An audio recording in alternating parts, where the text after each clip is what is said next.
आज मुझे लग रहा है आपका मूड बहुत अच्छा है।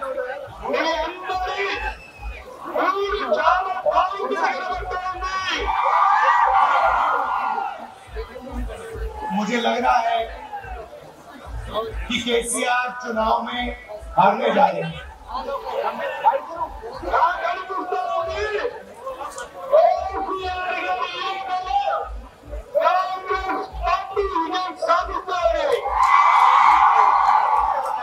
डोराला तेलंगाना और प्रजाला तेलंगाना के बीच में लड़ाई।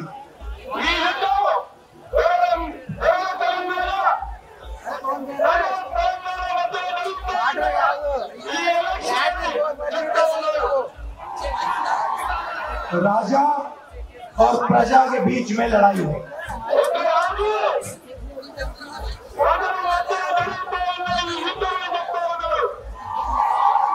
आपने सपना देखा था, तेलंगाना का सपना।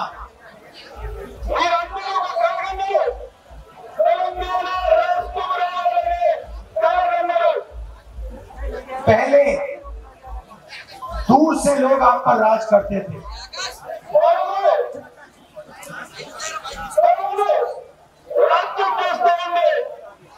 आप चाहते थे कि तेलंगाना की जनता तेलंगाना पे राज करे।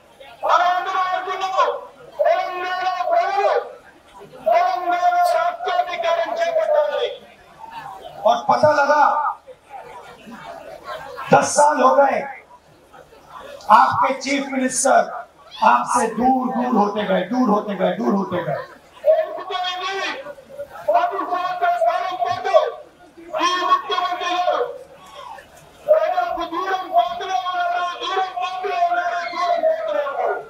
आपने सोचा था जनता का राज होगा, पता लगा सिर्फ एक परिवार का राज हुआ तेलंगाना में।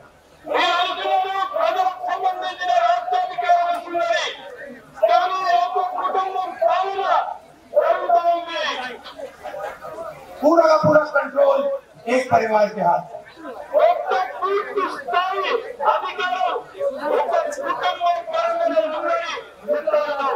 और भ्रष्टाचार, देश में सबसे ज्यादा भ्रष्टाचार तेलंगाना।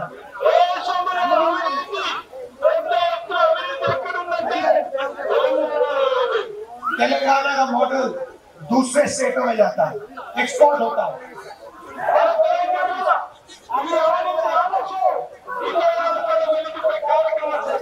बाकी देश में तेलंगाना से भ्रष्टाचार की टेक्नोलॉजी भेजी जाती है।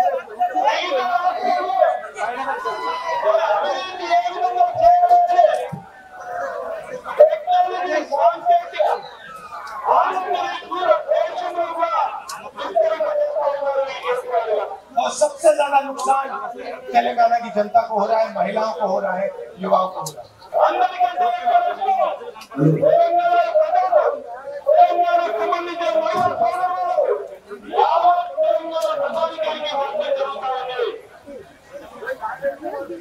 एक और बात, आप बीआरएस, बीजेपी और एमआईएम को देखिए, उनका विषय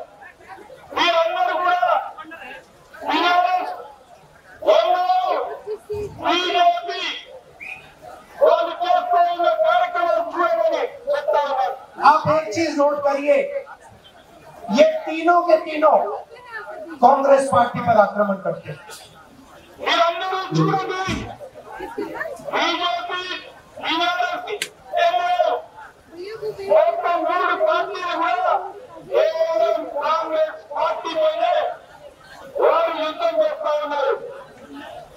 देश में बीजेपी विपक्ष के नेताओं पर आक्रमण करती है, केस करती है, सीबीआई लगाती है, ईडी लगाती है, इनकम टैक्स डिपार्टमेंट लगाती है।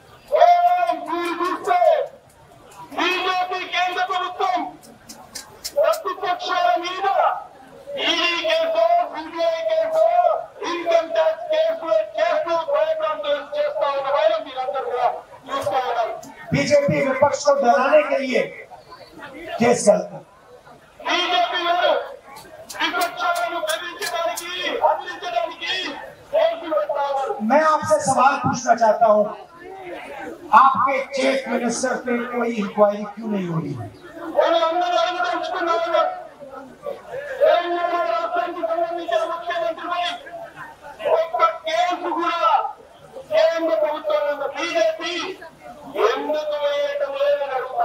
चीफ मिनिस्टर के पीछे ईडी, इनकम टैक्स, सीबीआई क्यों नहीं लगी? मुख्यमंत्री మీద ఈడీ గాని सीबीआई గాని इनकम टैक्स కేసులు ఎందుకు వేయలేదని అడుగుతాను. मैं बीजेपी से लड़ता हूं, मेरे ऊपर 24 केस लगा रखे। రాహుల్ గాంధీ గారు బీజేపీ మీద సిద్ధాంతపరంగా పోరాటం చేస్తూ ఉంటే వారిపైన 24 కేసులు ఈడీ मेरी लोकसभा की मेंबरशिप रद्द कर दी, मेरा घर ले लिया, मगर मुझे कोई फर्क नहीं।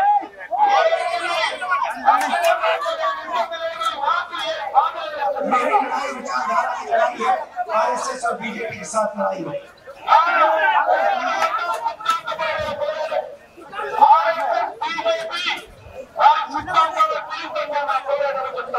मगर अगर आपके चीफ मिनिस्टर सचमुच में बीजेपी से लड़ रहे हैं तो फिर उनके ऊपर केस क्यों नहीं हो रहे?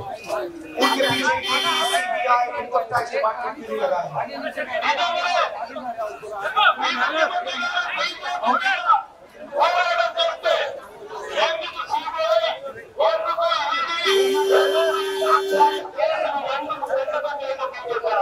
भाइयों और बहनों, बीजेपी और आपके चीफ मिनिस्टर मिले हुए हैं।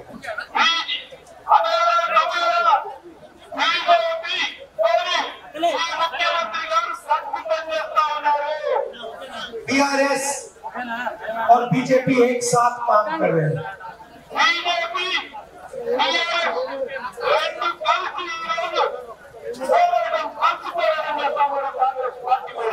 और ये भी मत सोचिए कि एमआईएम बीजेपी से लड़ रही।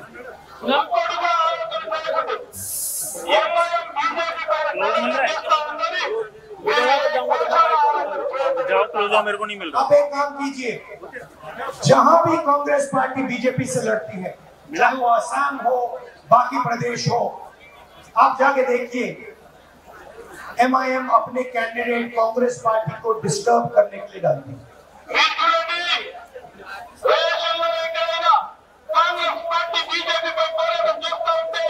मिला?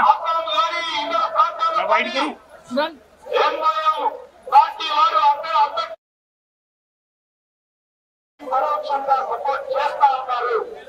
कैंडिडेट कहां लगाए जाएंगे वो बीजेपी एमआईएम को बताती है।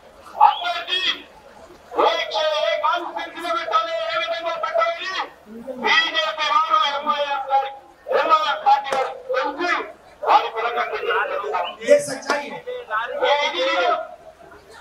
एमआईएम से बीजेपी को फायदा होता है, बीजेपी से एमआईएम को फायदा होता है।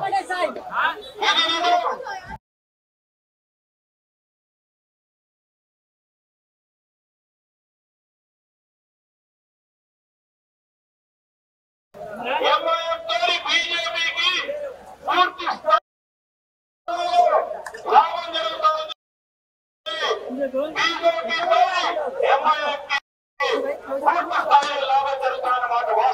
और बीजेपी से बीआरएस का फायदा होता है, बीआरएस से बीजेपी का फायदा होता है।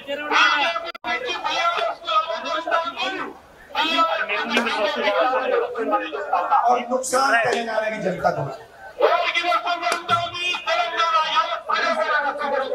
पार्लियामेंट हाउस में मैंने देखा, जो भी बीजेपी चाहती है वो बीआरएस करती है, चाहे वो जीएसटी हो, किसान बिल हो, पूरा का पूरा समर्थन देती है।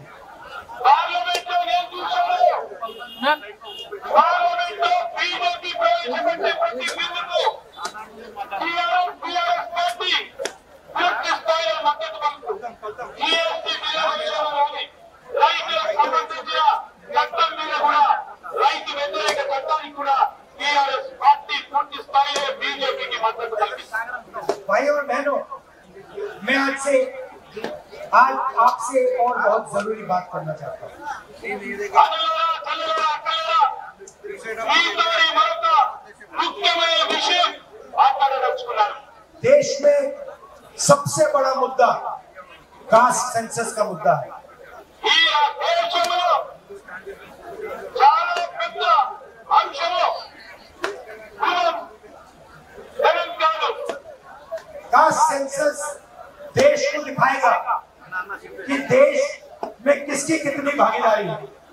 ఈ కులం తెలంగాణ వల్ల ఈ దేశంలో ఎవరికి ఎంత జనాభా ఉంది, ఆ జనాభా ప్రతిపత్తి మీద వారి శక్తిని ఏ విధంగా తీసుకెళ్లాలని తెలుస్తుందని देश को पता लगेगा कितने दलित हैं, कितने आदिवासी हैं, कितने पिछड़े हैं, कितने ओबीसी हैं, कितने जनरल लोग।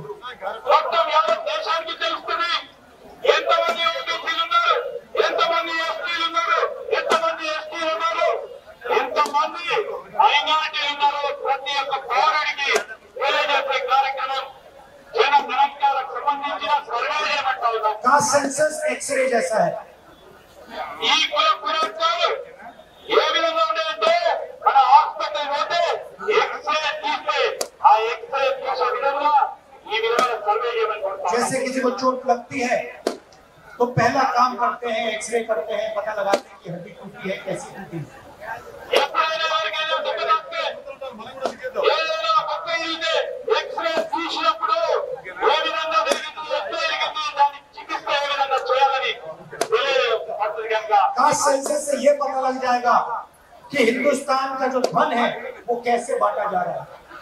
ఈ కుల కులాల వల్ల కుల సెంటర్స్ వల్ల దేశ సంపద వివిధ వర్గాల వారికి ఏ విధంగా పంచి పెట్టాలో తెలియజేస్తారు కనుక ఈ కుల కులాలకు సంబంధించి సెన్సస్ జరగాలని కోరుతాను. किसानों को कितना जा रहा है, मजदूरों को कितना जा रहा है, पिछड़ों को कितना जा रहा है, दूध का दूध पानी का पानी नहीं।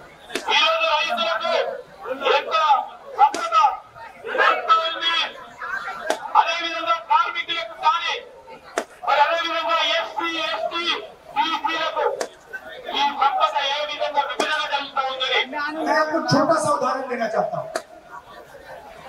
మీ అందరికీ ఒక ఉదాహరణ చెప్పదలుచుకున్నాను. पार्लियामेंट हाउस में मैंने कास्ट सेंसस पे भाषण दिया పార్లమెంట్ లో ఈ కులం కులాల పైన నేను ప్రస్తావన చేశాను. और भाषण में मैंने देश से कहा, देश से सवाल पूछा कि जो लोग हिंदुस्तान की सरकार को चलाते हैं, हिंदुस्तान की सरकार के जो सेक्रेटरीज हैं, कैबिनेट सेक्रेटरी हैं, जो सारे के सारे निर्णय लेते हैं, वो 90 लोग हैं। ఈరోజు మరి పార్లమెంట్ లో అడిగినారు, దేశవ్యాప్తంగా దేశ ప్రజలు అడిగినారు, నేను స్పీచ్ లో అడిగాను. ఈరోజు దేశాన్ని నడిపించే అనేక మంది ఆఫీసర్లకు సంబంధించి ఈరోజు దేశాన్ని నడిపించే వారు 90% మంది ఏ వర్గానికి సంబంధించిన వాళ్ళని అడిగినాం. भाई और बहनों, आप जानते हो कि देश को एमएलए नहीं चलाते हैं, देश को ब्यूरोक्रेट चलाते हैं, अफसर चलाते हैं, आईएएस के लोग चलाते हैं। ఈరోజు మీ అందరికీ తెలుసు ఈ దేశాన్ని ప్రధానంగా ఆఫీసర్లు, ఐఏఎస్ ఆఫీసర్లు కానీ ఇతర ఆఫీసర్లు దేశాన్ని కానీ రాష్ట్రాన్ని కానీ నడిపిస్తా ఉన్నారు. దాంట్లో కాగానే దేశం ఈ విధంగా పోతా ఉందని చెప్తా ఉన్నారు. तो मैंने देश से सवाल पूछा कि ये जो 90 अफसर हैं जो हिंदुस्तान की सरकार को चलाते हैं, इन अफसरों में से ओबीसी अफसर कितने हैं? నేను పార్లమెంట్ లో అడిగాను, దేశ ప్రజలను ఉద్దేశించి ఈ 90 మంది ఆఫీసర్లు దేశాన్ని నడిపిస్తా ఉన్నారు, దాంట్లో ఎంతమంది ఓబీసీలు ఉన్నారు, ఎంతమంది ఎస్సీలు ఉన్నారు, ఎంతమంది ఎస్టీలు ఉన్నారు అడిగాను. और मैंने पूछा कि ये जो अफसर है, जो ओबीसी अफसर हैं, पिछड़े अफसर हैं, ये लोग हिंदुस्तान के बजट पर कितना निर्णय लेते हैं?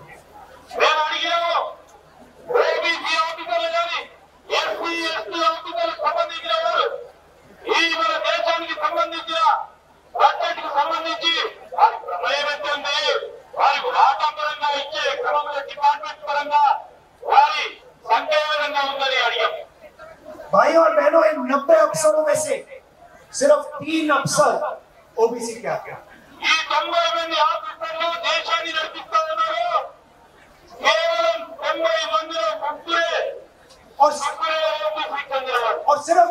5% बजट को कंट्रोल करते हैं। ఈ ముగ్గురు కానీ 9 మంది ఆఫీసర్లు కేవలం 5% దేశ బడ్జెట్ను నడిపిస్తా ఉంటారు. तो मेरा यही सवाल है कि क्या देश में 5% आबादी है पिछड़ों की? నేను అడుగుతాను, కేవలం 5% మంది ఈ రోజు దేశంలో జనాభా ఉన్నారా? हरिओम ఆ విధమైన దేశ సంపదని 5% వరకే ఖర్చు పెడతా ఉన్నారు కదా. का सेंसस से ये पता लग जाए। జనాభా సెన్సస్ ప్రకారం ఎవరు ఏ విధంగా ఖర్చు పెడతా ఉన్నారు, ఎంత ఖర్చు పెడతా ఉన్నారని తెలియజేస్తారు. तो अगर हम देश में प्रगति चाहते हैं तो हमें देश की जनता को भागीदारी देनी पड़ेगी। దేశం అభివృద్ధి చెందాలంటే దేశంలో ఉన్న ప్రజలకు సంబంధించి వారందరినీ కూడా భాగస్వాములు చేసినప్పుడే దేశ అభివృద్ధి పురోగతి జరుగుతుంది అని చెప్తాం. किसानों को भागीदारी देनी पड़ेगी, मजदूरों को भागीदारी देनी पड़ेगी, महिलाओं को भागीदारी देनी पड़ेगी। రైతులకు భాగస్వామ్యం చేయాలి, కార్మికులను భాగస్వామ్యం చేయాలి, మహిళలను భాగస్వామ్యం చేయాలి దేశ ప్రగతిలో. आज अरबों रुपए का कर्जा माफ होता है हिंदुस्तान के सबसे अमीर लोग। ఈరోజు దేశంలో ఉన్న అతి గొప్ప శ్రీమంతులకి వారికి సంబంధించిన రుణాలు మాఫీ జరుగుతా ఉన్నాయి. अदानी जी लाखों करोड़ रुपए लेते हैं और फिर उनका कर्जा माफ हो जाता है। అదాని లక్షలాది కోట్లు అప్పు తీసుకుంటారు, ఆ అప్పును ఈ దేశానికి సంబంధించిన బీజేపీ ప్రభుత్వం మాఫీ చేస్తారు. बिना पूछे कर्जा माफ हो जाता है। వాళ్ళు అడగక ముందే రుణమాఫీ చేస్తా ఉన్నారు. मगर अगर आप में से एक किसान या एक मजदूर बैंक लोन माफ कराना चाहता है, आप तो मार के बैंक से बाहर बना दो। మీలో ఒక రైతు గాని ఒక కార్మికుడు గాని బ్యాంకులో రుణం తీసుకుంటే దాన్ని మాఫీ చేయమని అడిగితే బ్యాంకులో నుంచి ఎత్తి వేస్తారు, బయటికి పోమంటారు ఈ రాష్ట్ర కేంద్ర ప్రభుత్వం. अगर एक महिला या एक युवा छोटा सा बिजनेस शुरू करना चाहते हैं, बैंक से लोन लेते हैं, उनका कर्जा कभी माफ नहीं हो सकता। ఒకవేళ మహిళ గాని ఒక యువకుడు గాని స్వయం ఉపాధి కింద చిన్న చిన్న లోన్లు తీసుకుంటే మాఫీ చేయరు, మేము చేయమని చెప్తారు. ये जो दुकानदार है जिनकी यहाँ दुकानें हैं, इनके जेब में से जीएसटी निकलती है, अदानी की जेब में जाती है। ఇక్కడ ఉన్న చిన్న చిన్న షాపులకు సంబంధించి ఈ షాపులకు సంబంధించి మీ దగ్గర జిఎస్టీ రూపేణ డబ్బులు తీసుకొని అడానీ జేబులకు పంపిస్తా ఉన్నారు. ऐसा हिंदुस्तान हमें नहीं चाहिए। ఇట్లాంటి దేశం మనకు అవసరం లేదు. इसलिए पहला कदम देश का एक्सरे है कास्ट सेंसस। అందుకోసమే దేశానికి కావాల్సింది కుల సెన్సస్ ఎక్స్రేలో ఉంటుంది, అది కావాలని మనం డిమాండ్ చేస్తాం. उससे पता लगेगा कि किसकी कितनी आबादी है। దానివల్ల ఎంతమంది ఓబీసీలు ఎస్టీ ఎస్టీలు ఉన్నారని మొత్తం దేశవ్యాప్తంగా ఉన్న వారందరికీ తెలియజేస్తారు. और उससे पता लगेगा किसके पास हिंदुस्तान का धन है। దాంతోనే ఈ మన దేశ సంపద ఎవరి దగ్గర ఎంత ఉందని తెలుస్తుంది. एक्सरे के बाद हम गरीब लोगों को सचमुच में भागीदारी दे पाएंगे। ఎక్స్రే చేసిన తర్వాత పేదవారికి ఈ దేశ సంపదలో వాటాదారులుగా చేస్తామని మేము చెప్తా ఉన్నాం. और हिंदुस्तान की प्रगति में एक बिल्कुल नया चैप्टर लिखा जाएगा।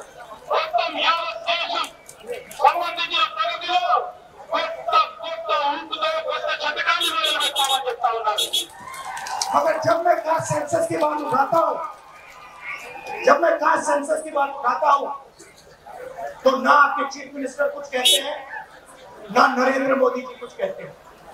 ఎప్పుడైతే మేము కుల గణాంకాల గురించి మాట్లాడితే ప్రధానమంత్రి మోడీ గారు ఏం మాట్లాడారు, ఈ రాష్ట్రానికి సంబంధించిన ముఖ్యమంత్రి కేసీఆర్ గారు ఏం మాట్లాడారు. मेरा सवाल प्रधानमंत्री और केसीआर से है कि अगर हिंदुस्तान के बजट में सिर्फ 5% ओबीसी का कंट्रोल है, तो फिर क्या हिंदुस्तान में सिर्फ 5% ओबीसी है? మేము ప్రధానమంత్రి గారిని అడుగుతా ఉన్నాం, 5% దేశానికి సంబంధించిన బడ్జెట్లో మరి ఓబీసీకి ముగ్గురు ఆఫీసుల పనులు పెడితే దేశానికి సంబంధించిన ఓబీసీలు వారి ప్రగతికి వారి సంక్షేమానికి ఏ విధంగా ఉపయోగపడుతుందో ప్రధానమంత్రిని అడుగుతా ఉన్నాం. ये जवाब का सेंसस देगा और इसको हम करवा के ही रहेंगे। आप देख लेना, इसको हम करवा के रहेंगे।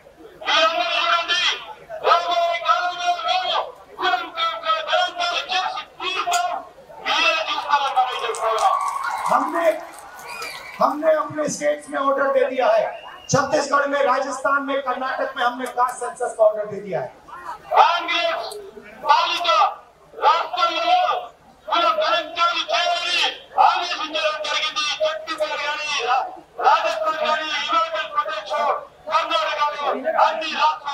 तेलंगाना में हमारी सरकार आएगी तो पहला काम हम तेलंगाना का एक्सरे करवाएंगे।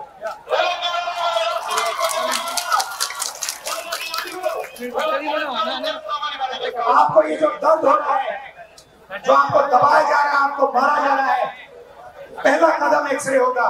उसके बाद हम जनता की सरकार चलाएंगे, गरीबों की, किसानों की, मजदूरों की सरकार चलाएंगे।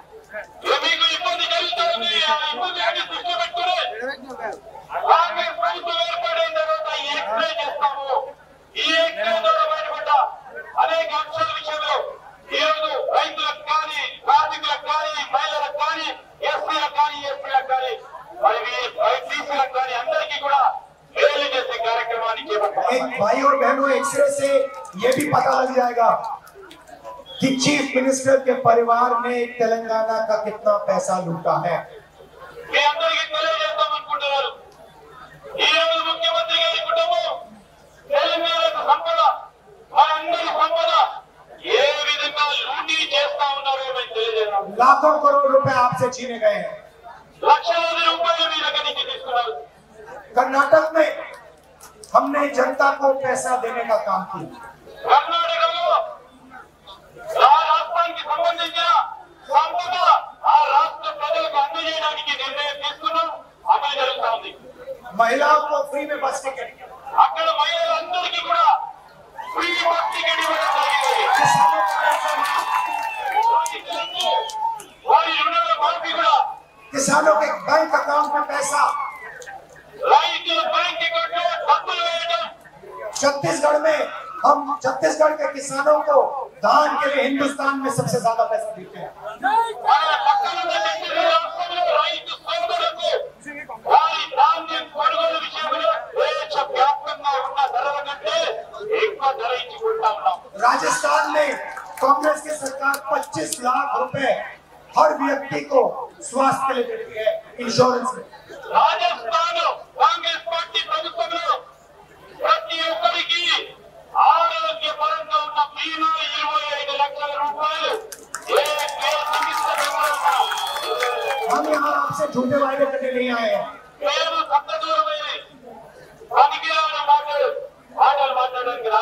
जैसे केसीआर जी ने आपको झूठा जमीन का वायदा किया था, 3 एकड़ जमीन देने का वायदा किया था, किसी को मिली नहीं।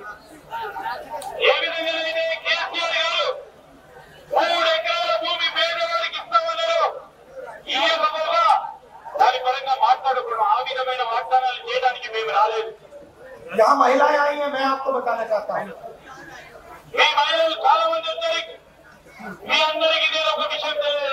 आप तेलंगाना की रीढ़ की हड्डी हैं।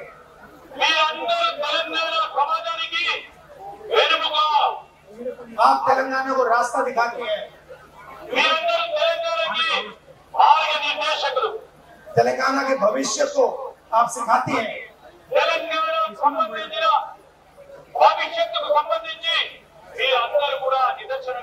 आप महंगाई से लड़ती हैं,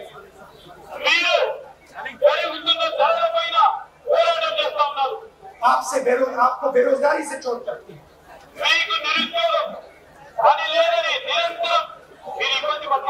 इसलिए हमारा सबसे पहला काम महालक्ष्मी प्रोग्राम होगा।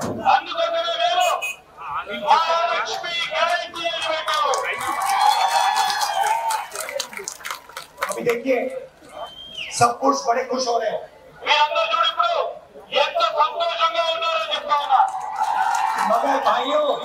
मगर भाइयों ये पैसा आपके बैंक अकाउंट में नहीं जाएगा, महिलाओं के बैंक अकाउंट में जाएगा।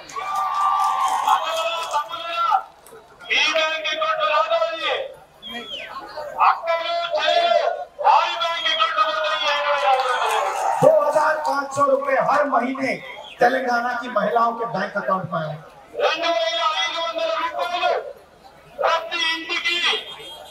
మహిళ బ్యాంక్ అకౌంట్ లో మేము పంపిస్తామని చెప్తా ఉన్నాం.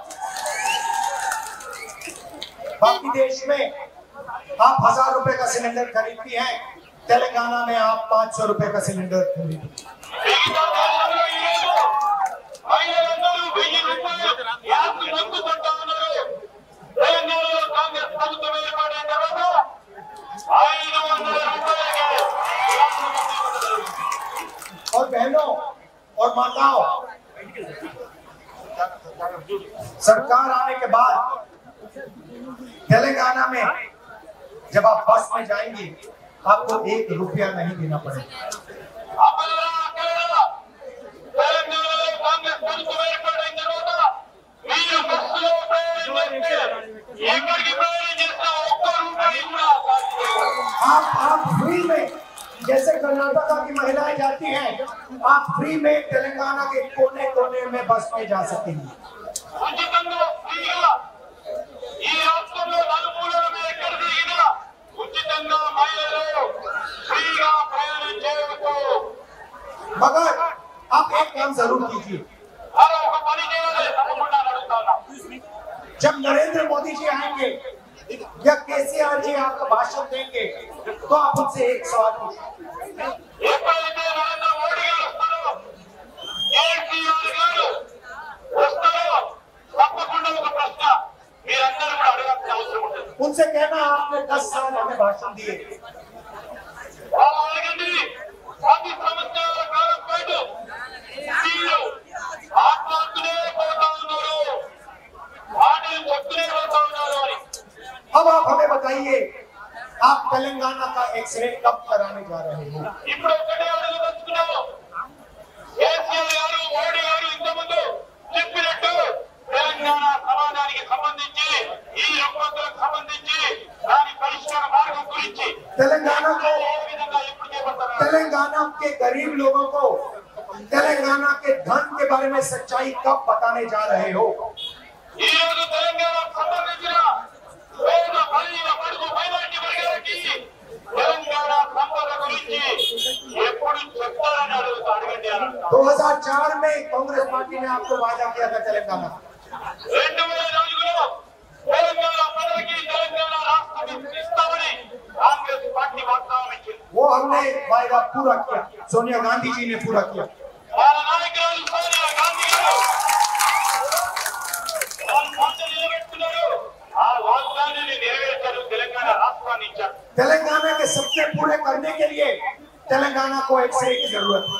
తెలంగాణ ఎందుకు కోరినవో తెలంగాణ కూడా నిజంగానే అమలు కావాలంటే ఈ కూడా తెలంగాణ పైన ఎక్స్రే జరగాలి అని అడిగి చెప్తా ఉన్నాం. मैं आपको वायदा कर रहा हूँ कि तेलंगाना का एक्सरे कांग्रेस पार्टी करके दिखा दी। మేము మీకు వాగ్దానం ఇస్తా ఉన్నాము, తెలంగాణ కాంగ్రెస్ ప్రభుత్వం ఏర్పడిన తర్వాత ఎక్స్రే చేసి తీర్చామని మనం చెప్తా ఉన్నాం. हर गरीब व्यक्ति को पता लग जाएगा कि तेलंगाना का धन कहाँ जा रहा है, किसके हाथ जा रहा है। ప్రతి పేదవాడికి తెలియజేసే విధంగా ఎక్స్రేలో తెలియజేయబడుతుంది ఈ సంపద ఎవరికి ఏ విధంగా పోతా ఉంది, ఈ రాష్ట్రానికి సంబంధించిన పేదవారి సంపద. तेलंगाना के विकास की कहानी तब जाके शुरू होगी। అప్పుడు తెలంగాణ ప్రగతి, తెలంగాణ అభివృద్ధి, తెలంగాణ సంక్షేమం ఆ రోజు నుంచి మొదలవుతాయని చెప్తా ఉన్నాం. आप सबका बहुत बहुत धन्यवाद कि आप यहाँ इतनी गर्मी में आए, मेरी बात सुनी।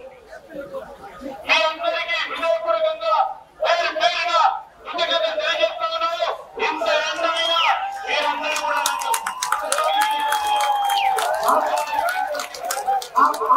आप एक बात याद रखिए, మీరందరూ ఒకటి గుర్తుంచుకోండి, ये जो रिश्ता है आपका और मेरा, मेरे परिवार का, ये राजनीतिक रिश्ता नहीं है। మీరందరూ ఒకటి గుర్తుంచుకోండి, మీకు మాకు ఉన్న సంబంధం రాజకీయ పరంగా ఉన్న సంబంధం కాదు. इंदिरा जी का और आपका रिश्ता राजनीतिक नहीं था। ఇందులో అన్న మన మధ్యలో ఉన్న సంబంధం రాజకీయం కాదు. सोनिया गांधी और आपका रिश्ता राजनीतिक रिश्ता नहीं है। సోనియా గాంధీ గారి మన మధ్యలో సంబంధం ఈ రోజు రాజకీయ సంబంధం కాదు. हमारा रिश्ता मोहब्बत का रिश्ता है। ఆ సంబంధం అంతా మీ అభిమానం, మీ అదేవిధంగా మీ ఆశీర్వాదంతో కూడుకున్న సంబంధం, మీ ప్రేమ आप राजनीतिक रिश्ता केसीआर से रखना चाहते हो, नरेंद्र मोदी से रखना चाहते हो, वो सब ठीक है, मगर आप एक बात रखो, आप एक बात याद रखो, मेरा रिश्ता आपके साथ मोहब्बत का रिश्ता है, राजनीतिक रिश्ता नहीं है।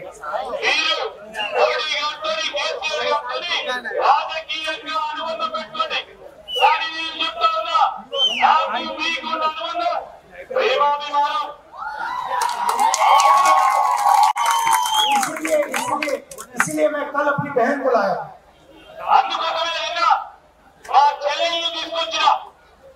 प्रियंका गांधी गारी इसीलिए मैंने कहा, प्रियंका से कहा कि मैं तुम्हें तेलंगाना ले जाना चाहता हूं, क्योंकि ये पारिवारिक रिश्ता है। ये सिर्फ मेरे साथ तेलंगाना का रिश्ता नहीं है, ये हमारे परिवार का तेलंगाना के साथ रिश्ता है। प्रियंका गांधी गारी చెప్పారు ఇది రాజకీయ సంబంధంతో కూడుకున్న తెలంగాణ ప్రజలతో కూడుకున్న సంబంధం కాదు, ఇది మన కుటుంబ ప్రజలతోని, మన కుటుంబాలతోని, మన కుటుంబ आप ये याद रखिए कि दिल्ली में मैं आपका सिपाही हूं। తెలంగాణ అంశం వచ్చినప్పటికీ ఈ రోజు ఢిల్లీలో నేను మీ అందరికీ సేవకుడుగా అక్కడ ఉన్నాను। जो भी आप मुझसे चाहते हो, जो भी मैं सेवा आपके लिए कर सकता हूं, मैं करने के लिए तैयार हूं, हाजिर हूं। మీకు ఏ విధమైన సాయం కానీ ఒక సేవకుడిగా మీరు ఆలోచన చేస్తే, మీరు చెప్తే ఆ విధమైన సేవలు అందించడానికి నేను ముందుంటానని చెప్తా ఉన్నాను।